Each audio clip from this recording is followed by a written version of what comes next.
नमस्कार दोस्तों, आपका बहुत बहुत स्वागत है दोस्तों। क्या आप भूत प्रेतों पर विश्वास करते हैं? भूत होते हैं या नहीं, इसको लेकर हमेशा से ही विवाद रहा है।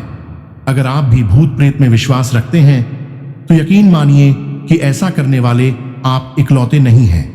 आपको बता दें कि दुनिया की कई संस्कृतियों में लोग आत्माओं और मृत्यु के साथ ही दूसरी दुनिया में रहने वाले लोगों पर भरोसा करते हैं। बता दें कि भूत प्रेतों के बारे में हर धर्म और साहित्य में कुछ न कुछ जानकारी अवश्य मिलती है।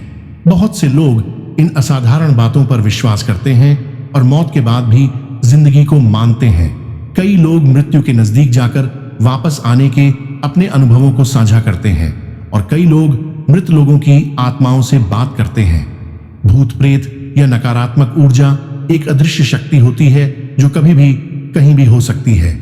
इन चीजों को हम देख नहीं सकते, लेकिन कुछ ऐसे संकेत मिलते हैं जो आपको यह बता देते हैं कि आपका घर और आपके आसपास नकारात्मक ऊर्जा सक्रिय है।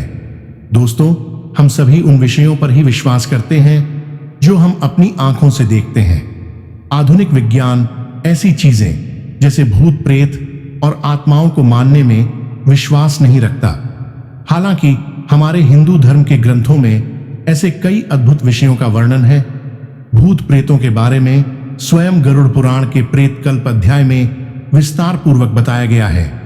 इस अध्याय में राजा बभ्रुवाहन और एक प्रेत की कथा का वर्णन है। दोस्तों, गरुड़ पुराण की इस कथा के माध्यम से इस वीडियो में आप आगे जानेंगे कि आखिर व्यक्ति मरने के बाद प्रेत क्यों बनता है, भूत प्रेत क्या खाते हैं, कहां रहते हैं और भूत प्रेतों को इस योनि से मुक्ति कैसे मिलती है। दोस्तों, वीडियो शुरू करने से पहले आपसे एक छोटा सा अनुरोध है कि कमेंट बॉक्स में जय श्री नारायण लिखकर परमात्मा को अपना आभार व्यक्त संगीत करें। आप देख रहे हैं रोज का ज्ञान। यूट्यूब तीन तों की भी अपनी दुनिया हो है। उस दुनिया में केवल भूत प्रेत ही रहते हैं। हालांकि हर व्यक्ति इस बात को नहीं मानता, लेकिन जो लोग भूतों को देख लेते हैं या महसूस कर लेते हैं उन्हें इनके होने पर यकीन हो जाता है। गरुड़ पुराण के अनुसार भूत प्रेत वही लोग बनते हैं जिनकी कोई आखिरी इच्छा अधूरी रह जाती है या जिन लोगों का अंतिम संस्कार विधि संवत नहीं किया जाता।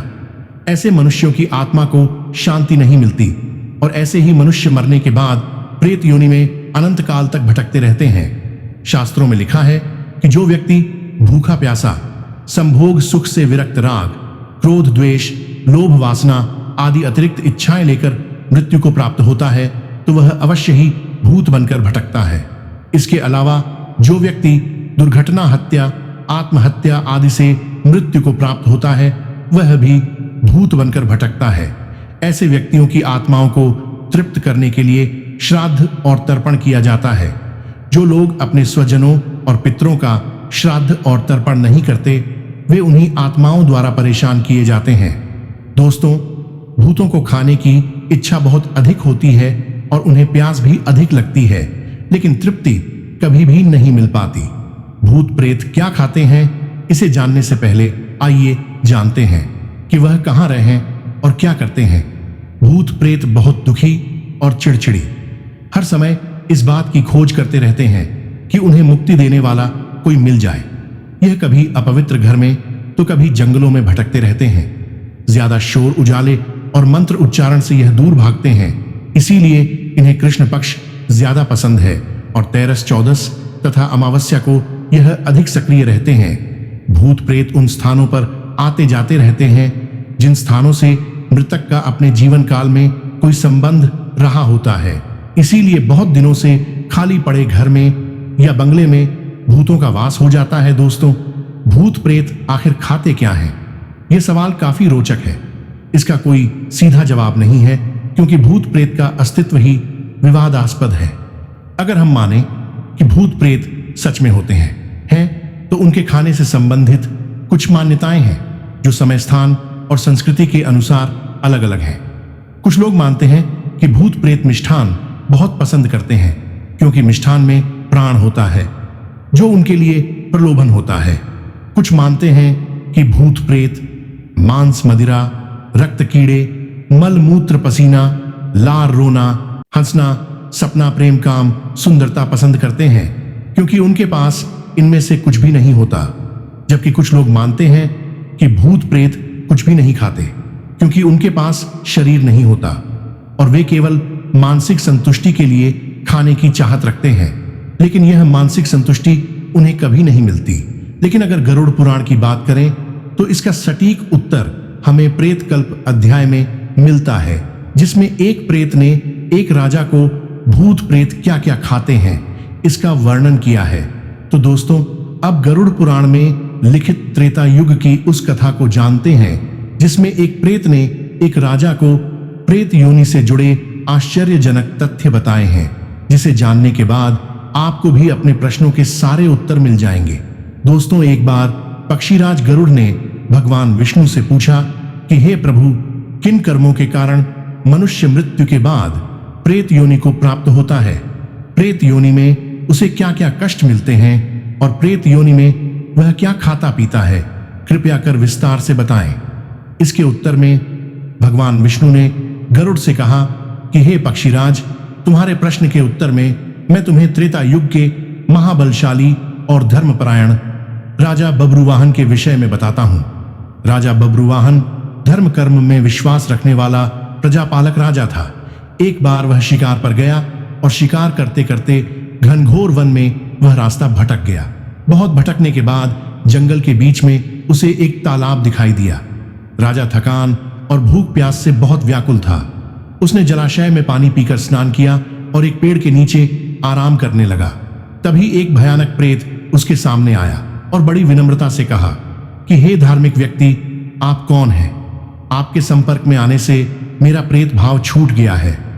तब राजा ने उस प्रेत से पूछा, तुम कौन हो और किन कर्मों के कारण तुम्हें यह प्रेत प्राप्त हुआ है और यहाँ इतने डरावने घनघोर वन में क्यों हो तथा किस विधि से तुम्हें इस योनि से मुक्ति प्राप्त होगी? तब प्रेत बोला, हे राजन, जिन मृतकों का अंतिम संस्कार, श्राद्ध, तर्पण या दशगात्र विधान जैसे कर्मकांड नहीं होता तथा जो लोग अकाल मृत्यु, अपमृत्यु और पाप कर्मों से मर जाते हैं, वे सब प्रेत रूप में यहाँ निवास करते हैं और अतिरिक्त अवस्था में हमेशा भटकते रहते हैं। हे राजन, हम प्रेत किसी भी भौतिक वस्तु को ग्रहण करके तृप्त नहीं हो पाते। इस वन में कई सुंदर फल विद्यमान है, फिर भी मैं भूख प्यास से पीड़ित हूं क्योंकि मुझे जल और फल किसी की भी प्राप्ति नहीं हो पाती। हे राजन, अब मैं आपको अपने पूर्व जन्म के बारे में बताता हूं। मृत्यु से पूर्व मैं विदिशा नामक नगर में रहता था। मैं वैश्य जाति में उत्पन्न हुआ था। उस जन्म में मेरा नाम सुदेव था। मैं खूब दान करता था। देवताओं और पितरों को नियम से पूजन, तर्पण आदि किया करता था, जिससे वे संतुष्ट रहते थे। किंतु मेरी कोई संतान ना होने से मेरे सभी पुण्य कार्य निष्फल हो गए। मेरा कोई मित्र, कोई बंधु बांधव नहीं था, इसलिए किसी ने मेरा अंतिम संस्कार नहीं किया। इस कारण मुझे प्रेत योनि की प्राप्ति हो गई और मैं अनंत काल से इसी योनि में भटक रहा हूं। मुझे भूख और प्यास तो लगती है, लेकिन मैं तृप्त नहीं हो पाता। हमेशा भूख शांत करने के लिए इधर उधर भटकता रहता हूं। अब मैं आपको एक मणि दे रहा हूं। उससे प्राप्त धन से उत्तम ब्राह्मणों को आमंत्रित करके विधि विधान से मेरे निमित्त धर्म दैहिक क्रिया का अनुष्ठान करके मुझे प्रेत योनि से मुक्ति दिलाइत हुए सेना भी आ गई और राजा ने वापस आकर प्रेत के बताए अनुसार प्रेत के नाम से अंतिम संस्कार व अन्य क्रिया संपन्न की। सारे संस्कार पूरे होते ही वह प्रेत तत्काल स्वर्ण के समान देह वाला हो गया। उसने राजा के सामने उपस्थित होकर उसे प्रणाम किया। उसने राजा बब्रुवाहन की दयाशीलता की बहुत प्रशंसा की और उसके बाद वह अपने पुण्य कर्मों के फल स्वरूप तत्काल स्वर्ग चला गया। दोस्तों, इस कथा से एक यह बात भी पता चलती है कि मृत व्यक्ति के निमित्त उसके परिवार वाले ही नहीं बल्कि कोई भी अंतिम संस्कार की क्रिया को संपन्न करा सकता है। दोस्तों, उम्मीद करता हूं कि आपको वीडियो पसंद आई होगी। अगर यह वीडियो आपको अच्छी लगी हो तो वीडियो को लाइक करें और अपने बंधु बांधों को साझा अवश्य करें और ऐसे ही ज्ञानवर्धक वीडियोस को देखने के लिए हमारे चैनल को सब्सक्राइब अवश्य करें।